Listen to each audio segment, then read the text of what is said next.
முடிவு செய்து இங்கே பேச வருமாறு ஜலீல் ஹஸ்ரத் அவர்களை, மாவட்ட செயலாளர் அவர்களை அன்போடு பேச வருமாறு அழைக்கிறேன்.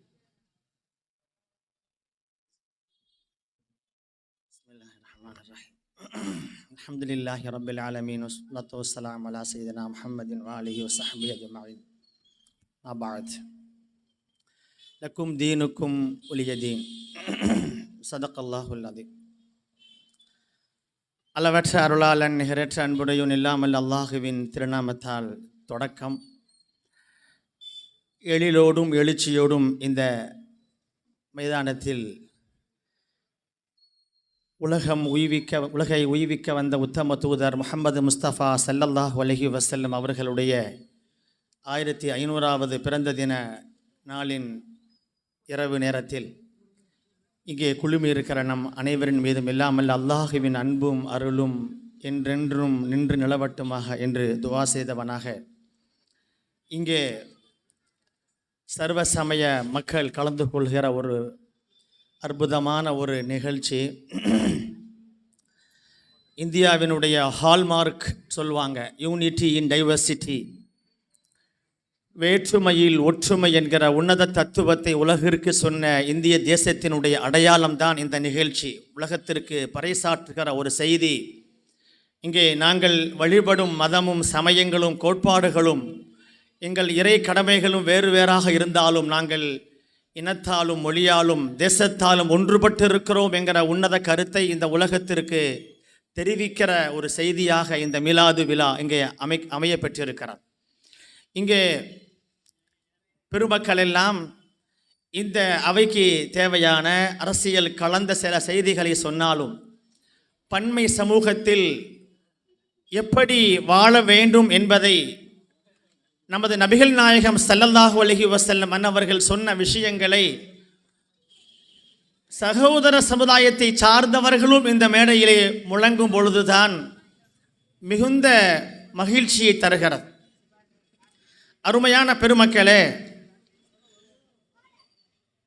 நபிகள் நாயகம் ஸல்லல்லாஹு அலைஹி வஸல்லம் அன்னவர்கள் அவர்களுடைய பார்வை மதத்தை தாண்டி, அவர்கள் பேசக்கூடிய மொழி இனம் எல்லாவற்றையும் தாண்டி அன்னலார் ஸல்லல்லாஹு அலைஹி வஸல்லம் அவர்களிடத்திலே ஒரு மானுட பார்வை இருந்தது.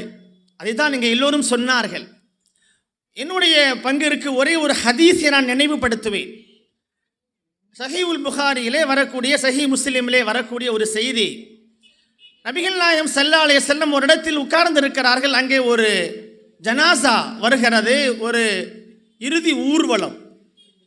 உட்கார்ந்திருந்த நபிகள் நாயகம் ஸல்லல்லாஹு அலைஹி வஸல்லம் எழுந்து நிற்கிறார்கள். அருகில் இருந்த தோழர்கள் கேட்கிறார்கள், இன்னஹா ஜனாசத்து யஹூதி, ஒரு யூத சமுதாயத்தை சார்ந்தவனுடைய இறுதி ஊர்வலம் தான் இது, நீங்கள் ஏன் அதற்காக எழுந்து நிற்க வேண்டும் என்று கேட்கிறார்கள். அப்பொழுதுதான் நபிகள் நாயகம் ஸல்லல்லாஹு அலைஹி வஸல்லம் அவங்க சொன்ன வார்த்தை தான் நபிகளின் பார்வை எவ்வளவு விசாலமான பார்வை என்பதை நமக்கு உணர்த்துகிறது. அவங்க சொன்ன வார்த்தை என்ன தெரியுமா? தோழர்களே, யூத சமுதாயத்தை சார்ந்த அந்த நபர் இறந்து போயிருந்தால் என்ன, அலைசத் நஃப்சன், அதுவும் ஒரு ஆத்மா இல்லையா? ஒரு ஆத்மா தானே, மனித உயிர் தானே. மனித உயிருக்கு நாம் மதிப்பளிக்க வேண்டும். மனித உயிர் இறந்து போய்விட்டாலும் அந்த ஜனாசாவிற்கு, அந்த புனித உடலுக்கு, அவர் உயிரை தாங்கி இருந்த உடலுக்கு ஒரு மரியாதை கொடுக்க வேண்டும் என்பதற்காக நான் எழுந்து நின்றேன் என்று நபிகள் நாயகம் ஸல்லல்லாஹு அலைஹி வஸல்லம் சொன்னார். ரொம்பையாக பெருமக்களே, நபிகள் நாயகம் ஸல்லல்லாஹு அலைஹி வஸல்லம் காட்டி தந்த அந்த விசாலமான பார்வைதான் இன்றைக்கு உலகெங்கிலும் வாழக்கூடிய இஸ்லாமிய பெருமக்களை சமயங்களை தாண்டிய ஒரு பார்வை பார்க்க செய்கிறது.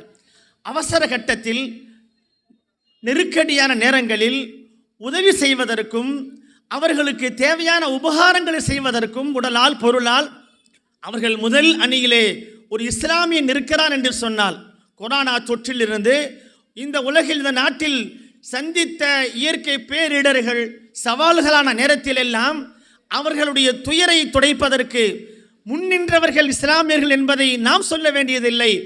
மீடியாக்களும் சகோதர சமுதாயத்தை சார்ந்த அத்தனை பேரும் சொல்லிக் கொண்டிருக்கிறார்கள். ஒரே ஒரு சின்ன செய்தி, நான் படித்த செய்தி, சொன்னால் நம்ப மாட்டீங்க அப்படிங்கிற ஒரு தலைப்பில் தமிழகத்தினுடைய பழமையான ஒரு அரசியல்வாதி சின்ன அண்ணாமலை ஒரு புத்தகம் எழுதியிருந்தார். அதில் அவருடைய ஒவ்வொரு தலைப்பின் கீழ் ஒரு செய்தி எழுதினார். அதில் ஒரு செய்தி, மும்பையிலே அவர் தங்கியிருந்த காலம், அங்கே ஒரு கலவரம், மத கலவரம். இரவு நேரத்திலே சினிமா பார்த்து விட்டு சினிமா தியேட்டரிலிருந்து வெளியே வருகிறார். அவர் போய் சேர வேண்டிய அவருடைய அறை இருந்த வீடு இருந்த இடம் மாதுங்கா போக வேண்டும். வாகனத்தை கூப்பிடுகிறார், காரை அழைக்கிறார். யாருமே காரை கொண்டு வரல. கார் டிரைவர்கள்லாம் சொல்கிறாங்க, கலவரம், கர்ஃபி ஆர்டர் போட்டிருக்கிறாங்க, நான் உங்களை கூட விட்டுட்டு திரும்ப நான் தனியாக வரணும், என்னை யாராவது தாக்கிடுவாங்க, நாங்கள் வரமாட்டேன்னு சொன்ன பொழுது கடைசியாக அவர் ஒவ்வொருத்தரையாக கேட்டு பார்த்துட்டு, யாருமே வரமாட்டாங்க, நம்ம இங்கிருந்து நம்ம வீடு போய் சேர முடியாது, இன்றைக்கி நம்ம உயிர் போயிடும், கலவரக்காரர்களிடத்தில் மாட்டி விடுவோம் என்ற உயிர் அச்சத்தில் அவர் இருந்த நேரத்தில் ஒரு கார் வருகிறது. அவரிடத்தில் போய் சொல்கிறாரு, கெஞ்சி கதறி கேட்கிறார், தயவு செய்து எனக்கு கொண்டு மாதுங்கால விட்டுருப்பா. அவர் சொல்கிறாரு, உன்னை விட்டுட்டு நான் தனியாக வரணுமே, எனக்கு ஆபத்து இல்லைன்னு சொல்லும் பொழுது கடைசியாக இவர் சொல்லார், நீனும் ஒரு இந்து நானும் ஒரு இந்து.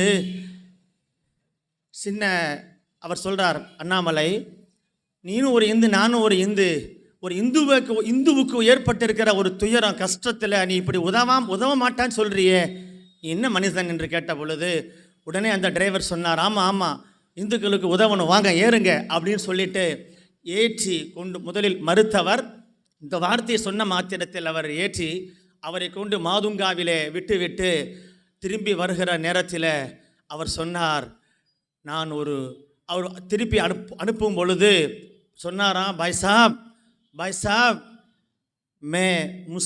மே ஹிந்து நஹி ஹே, மே முசல்மான் ஹே,